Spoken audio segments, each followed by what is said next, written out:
የኔ ጠባይ ደካማ ነው የሚመራኝ ለጥፋት።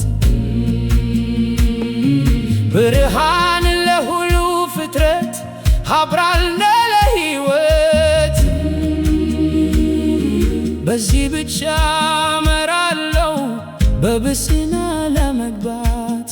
አሜን አሜን አሜን። ኢየሱስ ሃሌሉያ ሃሌሉያ።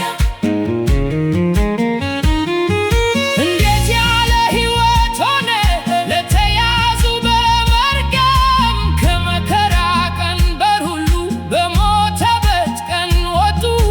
ስለዚህ ጥራል አሁን በደሙ የተገዙት